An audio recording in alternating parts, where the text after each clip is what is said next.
Plague Tale Innocence is a very immersive adventure style game with stealth, puzzles, rat swarms, lots of dialogue.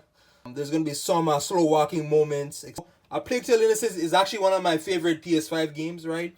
I enjoyed almost every moment of it, right? The way how the game draws me in, the immersion, right? And like, it really makes you feel like you are living through the 13th century, right? With the addition of this a plague tale, right? So a plague tale is literally about like this rat swarm that's linked to a certain curse or a certain like this kind of illness called the amacula. So first off, right, I want to talk about the rats. So the game, right, takes place like in the 13th century, and I think it is based off of medieval France, right? So medieval France. So you are literally trying to maneuver around these rat swarms. So the rat swarms, they literally show up at certain parts of the game, and they make the game more difficult. They make the game more intriguing, more suspenseful. And after playing this one, right, I think I've acquired a rat phobia, right? The way how the game really puts you in these swarm scenarios. So basically, the rat swarms, they're afraid of fire. So anything fire or any bright light, they're afraid of, right? You can use bait, right, to distract certain rats, right, get them to kind of get away from you. But literally, darkness is your enemy, as without fire or any light, the rats will literally swarm you and kill you. Now, Plague Tale, that's what it's about, like this rat swarm and the other stuff too as well, surviving through this brutal medieval post-apocalyptic world. Medieval night enemies, right?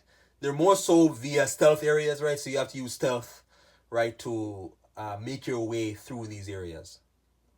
So basically, they come and they're very vicious, right? They slaughter folks, and you're trying to kind of get from point A to point B to survive. So there's some of the weapons in the game, right? Not so much weapons, they're more so tools. So for example, there's a slingshot, like a rock, right? There's a slingshot. There's a fire slingshot, right? There's bait, right, for rats, right? So you can use bait to kind of get this swarm, away from you. There's other stuff too, like in it called there's like stuff that kind of extinguish fire, take out fires. Other stuff that kind of distract guards. There's like this acidic like slingshot, right, where it literally how medieval knights or medieval kind of soldiers that they have like a metal mask, right? They a metal visors, right? There's like an acid literally a design to destroy these metal helmets.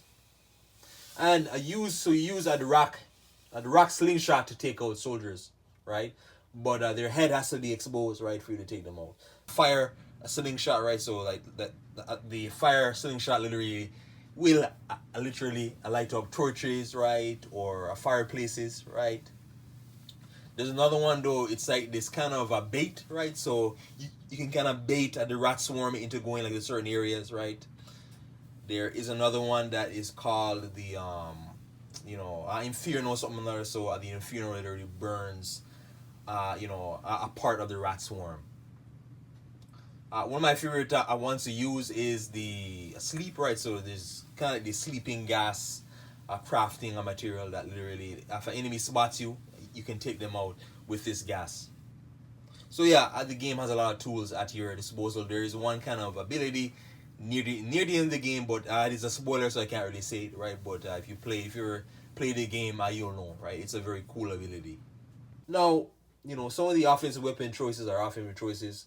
It's kind of weird. It is very weird. Now, for example, the aiming of the rock. So the rock slingshot, it's kind of like a slingshot, and it's not very. Sometimes the aiming is off, right? So the aiming is off, and the time to reload it takes a little. There's a little delay. So sometimes you'll throw it, or and you will miss accurately throw it somewhere else, right? So you gotta really be patient with it. It does take a little time to get used to. There's actually like a better way to do it in terms of light up like a campfire, right? To make your way through the a rat swarm. You can literally throw it through like this arc, right? So you throw it up, right, like overhand throw, right? And that is actually easier to throw, right? As opposed to kind of aiming. But the aiming and the firing is a little weird. From what I remember, I think there is a crossbow, right? But that is in the next game, right? A Requiem that is in another Requiem, but not this one. But I would have rather them, put the crossbow in, and I know it is a medieval times, right? Or some sort of bow and arrow instead of the slingshot. The slingshot is very weird. As you get further and further into the game, there's gonna be, as I said, a same thing too like with the rats, but like the soldiers, there's gonna be more soldiers and encounters, and it's gonna get more and more difficult, and you gotta be very careful.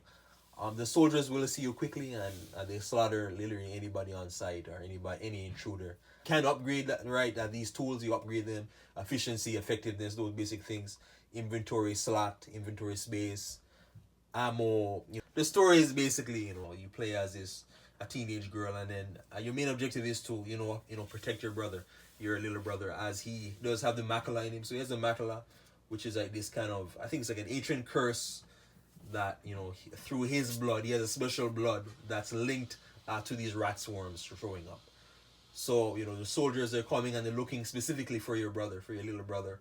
And yeah, the story is actually pretty long, right? The story goes on pretty long, and it does go into the next game, a Requiem, right? But the story is very emotional. It shows you a lot of the moral decisions that you have to make, right, in order to protect your family, right? Along the way, I also meet various friends, or within the game, various other companions that help you out. For example, there's this a blacksmith character, right? The blacksmith character, which is he's kind of buffed up, and then he literally take down enemies for you, right? Via stealth.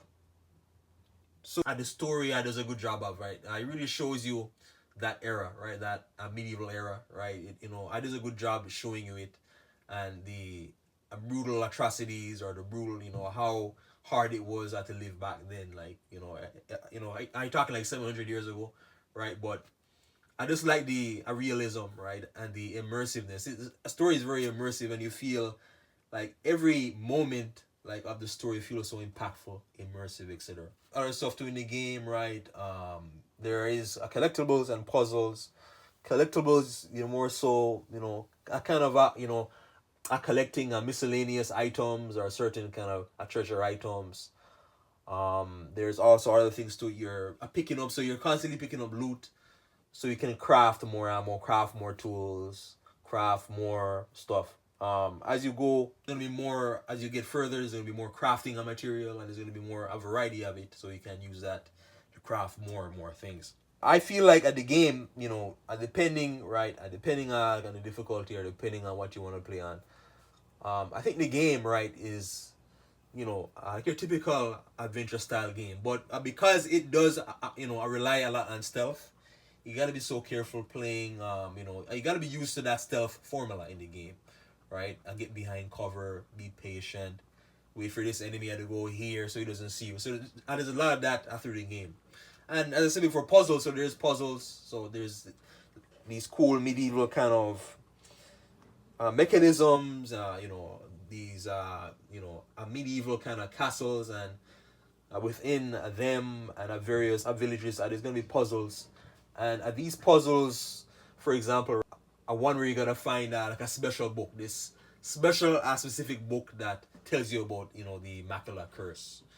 There's another puzzle where you gotta kind of unlock like a fire entrapment, right, in order to make a way through the rat swarm. But you gotta push a certain lever for and align up the fires of the fire pits which is with each other, which gives you a walkway.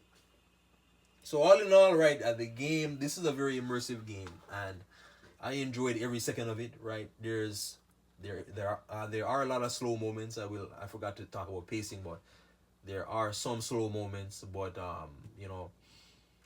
once you get into the immersiveness of the game, and you gotta be very used to the genre, right? You gotta like the genre, right? And this game, especially like from an offensive, like in terms of your offensive weapons in the game, they're very weird. They're very unique, right? But they're also very slow, so you gotta really be used to the stealth in games. I enjoyed. I took me about like probably 13 hours to a finish of the game, right? It is a long story, but similar. It kind of reminds me a little bit like of playing The Last of Us 1, right? In that it is a very a grounded story, and it is like this post-apocalyptic world. And playing once you get at the end of the game, right? It feels like you accomplished so much, right? Like you lived through what this character lived through, right? So yeah, but A Plague Tale: Innocence, I recommend it if you're into adventure style games. Please like and subscribe. Thank you.